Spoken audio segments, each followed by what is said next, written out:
Assalamualaikum warahmatullahi wabarakatuh. Kami dari kelompok 9 mata kuliah Analisis Kebutuhan dan Perencanaan Perangkat Lunak, kelas 2B Rekayasa Perangkat Lunak.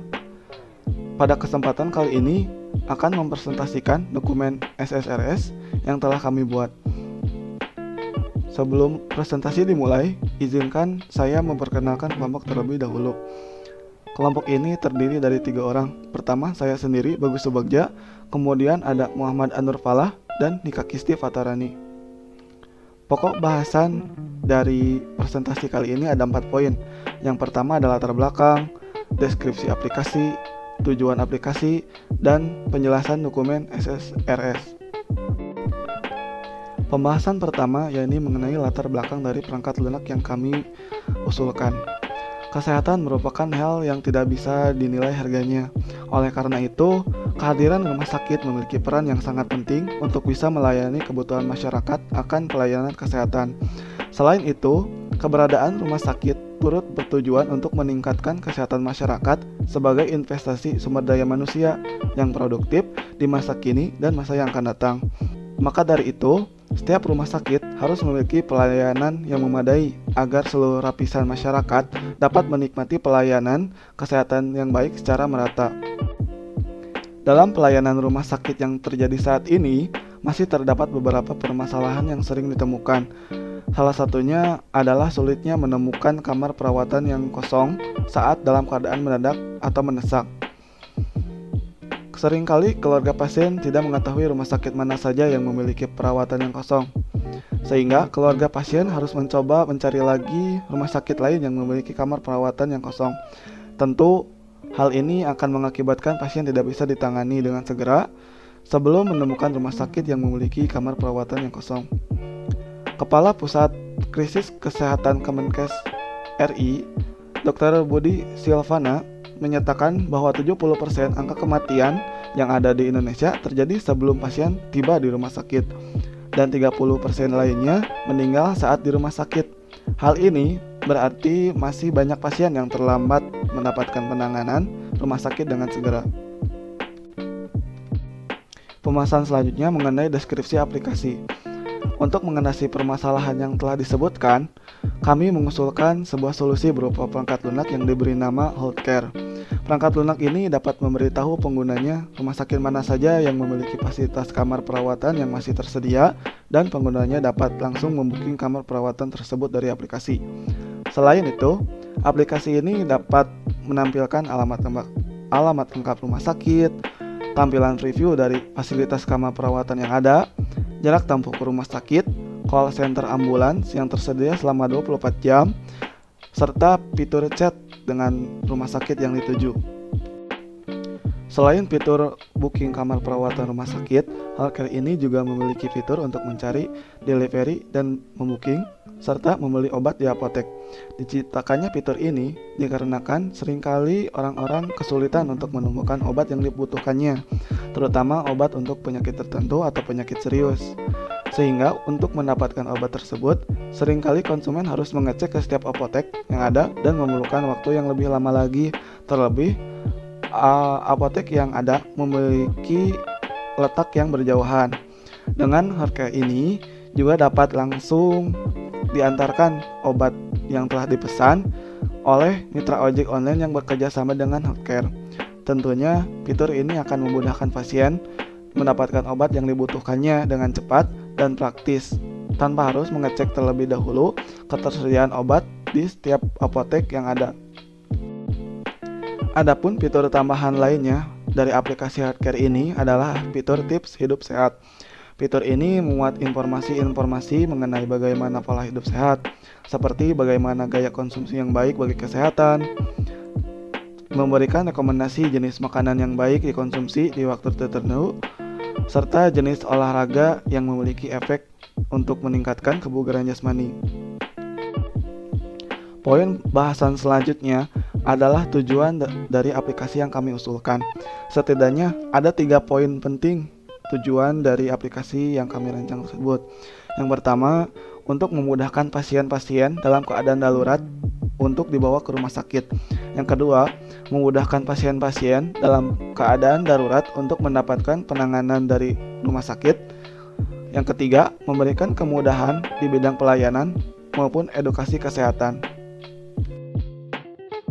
Baik, selanjutnya adalah penjelasan dokumen SSRS atau System and Software Requirement Specification. Pada dokumen SSRS yang kami buat terdapat 4 bab. Yang pertama, bagian pendahuluan. Yang kedua, definisi keseluruhan. Yang ketiga, deskripsi rinci kebutuhan. Dan yang keempat, verifikasi dan validasi perangkat lunak. Yang pertama, bagian pendahuluan. Pada bagian pendahuluan dijelaskan secara umum mengenai gambaran dari dokumen SSRS yang dibuat. Ada 6 poin pada bagian pendahuluan ini, diantaranya poin identifikasi, tujuan, ruang lingkup, definisi, akronim dan singkatan, referensi, dan gambaran umum dan batasan. Pada bagian identifikasi dituliskan pernyataan mengenai pengidentifikasian dokumen sebagai dokumen System and Software Requirement Specification untuk healthcare yang selanjutnya disebut sebagai dokumen SSRS. Kemudian pada bagian tujuan dipaparkan tujuan dari pembuatan dokumen.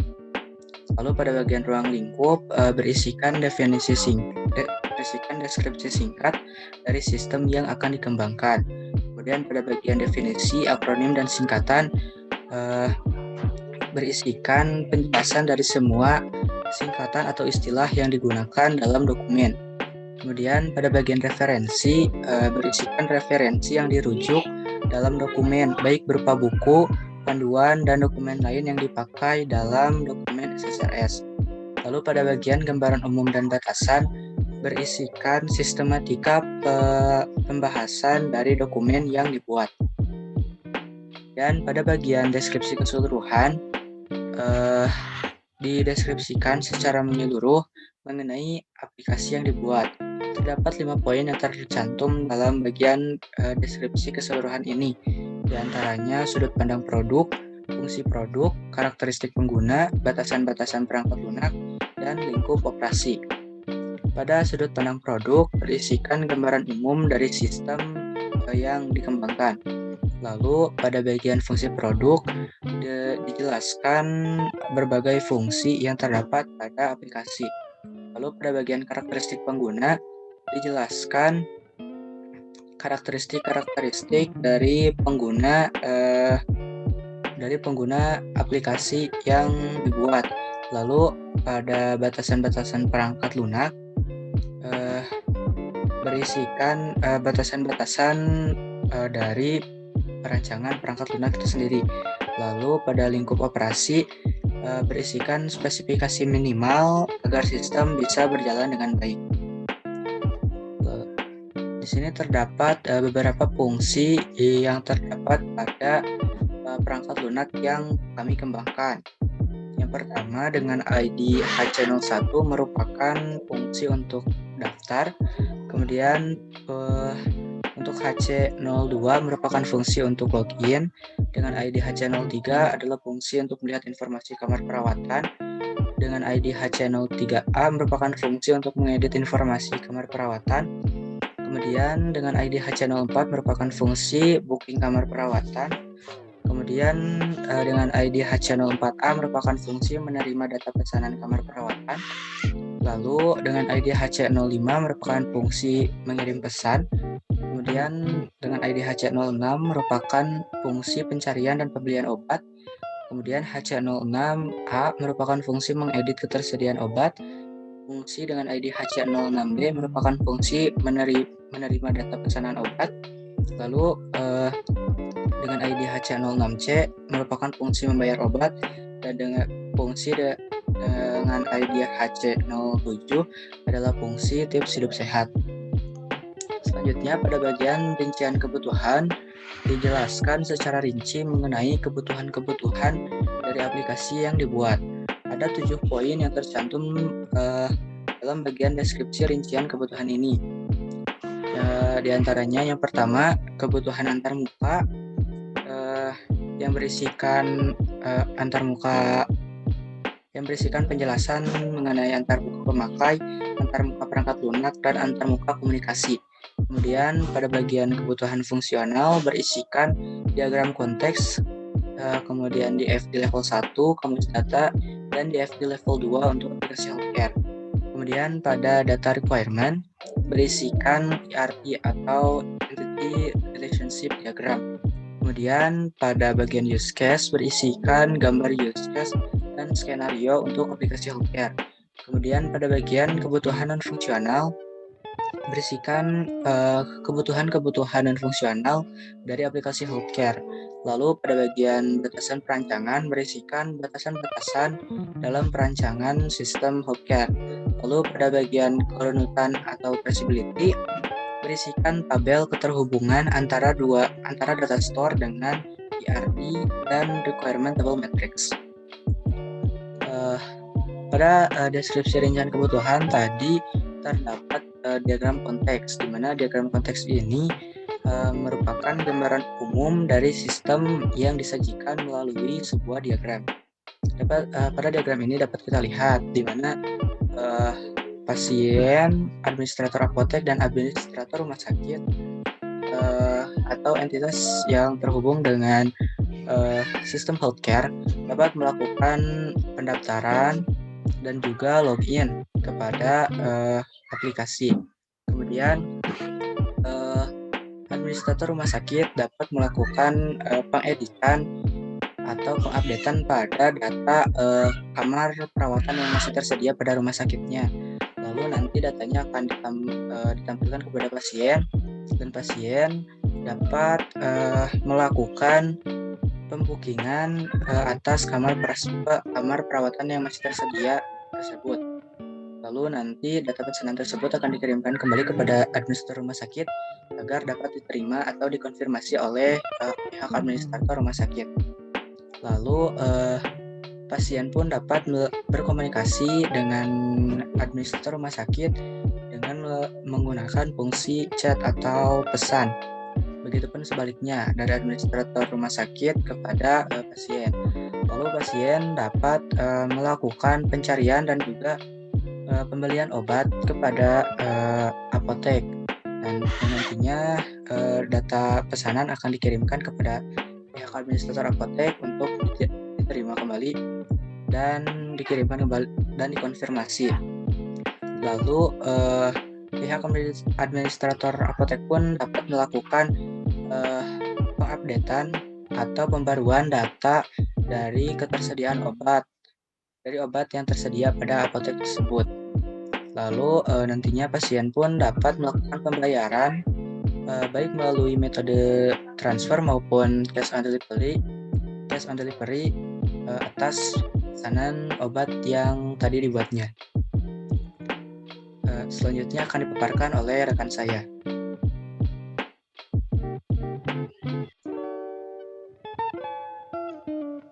DFD level 1 atau data flow diagram ini adalah diagram yang memiliki fungsi untuk menjelaskan aliran informasi dalam sistem.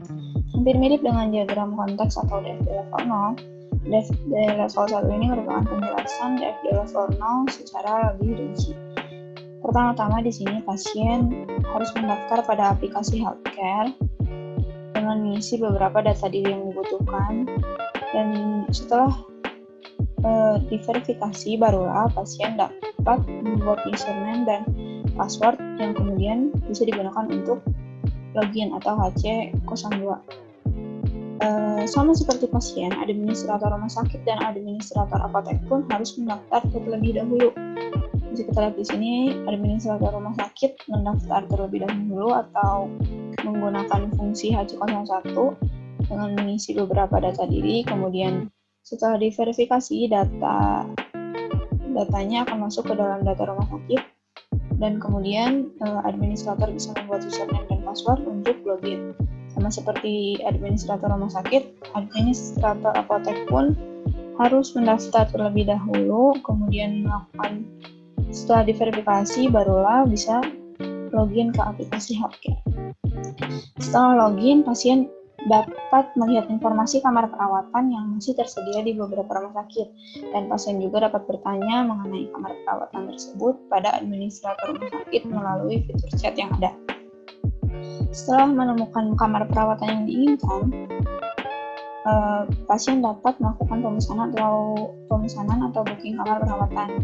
Setelah pemesanan kamar perawatan berhasil dilakukan, data pemesanan kamar perawatan akan diterima dan dikonfirmasi oleh administrator rumah sakit.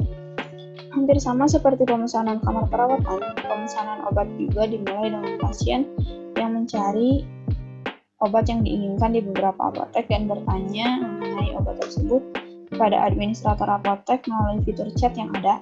Kemudian setelah mendapatkan obat yang dicari, barulah pasien dapat melakukan pemesanan dan data pemesanan ini akan diterima dan dikonfirmasi oleh administrator apotek. Setelah itu, barulah pasien dapat melakukan pembayaran. Selain itu juga di sini terdapat fitur yang memuat beberapa artikel mengenai fungsi tips hidup sehat untuk menambah wawasan pengguna. Selanjutnya ada data flow diagram level 2. Pada DFD level 2 ini merupakan perincian dari DFD level 1 dan di sini DFD level 2 berisi perincian alur pemesanan obat, di mana pasien akan memesan obat pertama-tama melalui fungsi HC06 yaitu pencarian dan pemesanan obat. Setelah itu, data obat yang ditemukan akan diterima administrator apotek, kemudian informasi ketersediaan obat akan berkurang yang ada di aplikasi, kemudian data pesanan obat akan diterima dan dikonfirmasi lagi oleh administrator apotek, barulah pesanan obat ini dibayar oleh pasien. Selanjutnya ada Entity Relationship Diagram atau ERD. Terdapat 3 entitas pada ERD di sini, yaitu yang pertama pasien dengan atribut data pasien, yang kedua administrator rumah sakit dengan atribut data rumah sakit dan data kamar, yang ketiga administrator apotek dengan atribut data obat dan data apotek. Dan di sini juga terdapat 3 relasi yang terdiri dari relasi booking, komunikasi, dan pesan obat. Relasi booking ini sendiri terdapat atribut data pesanan, sementara komunikasi terdapat atribut data pesan, dan pesan obat terdapat atribut data pesanan obat. Selanjutnya ada use case diagram, di mana use case ini merupakan pemodelan untuk menggambarkan kelakuan atau behavior sistem yang akan dibuat dan menggambarkan kebutuhan fungsional dari sistem. Pada use case diagram berikut, setiap pengguna yang terlibat, yaitu pasien, admin rumah sakit, dan admin apotek, memiliki fungsi-fungsi yang bisa diakses. Beberapa fungsinya yaitu untuk pasien sendiri bisa mengakses fungsi HC01, yaitu fungsi daftar, HC03, dan di sini bisa kita lihat 3 fungsi ini, HC04 fungsi untuk booking kamar, HC06 untuk pencarian dan pembelian obat, HC06C untuk bayar obat. Ketiga fungsi ini bisa dilakukan apabila pengguna sudah login terlebih dahulu atau melaksanakan fungsi HC02 yaitu fungsi login. Barulah bisa mengakses 3 fungsi ini. Kemudian pasien juga bisa mengakses fungsi HC05 yaitu untuk mengirim pesan chat kepada para administrator, dan HC07 untuk mengakses fitur hidup sehat yang terdiri dari beberapa artikel mengenai kesehatan.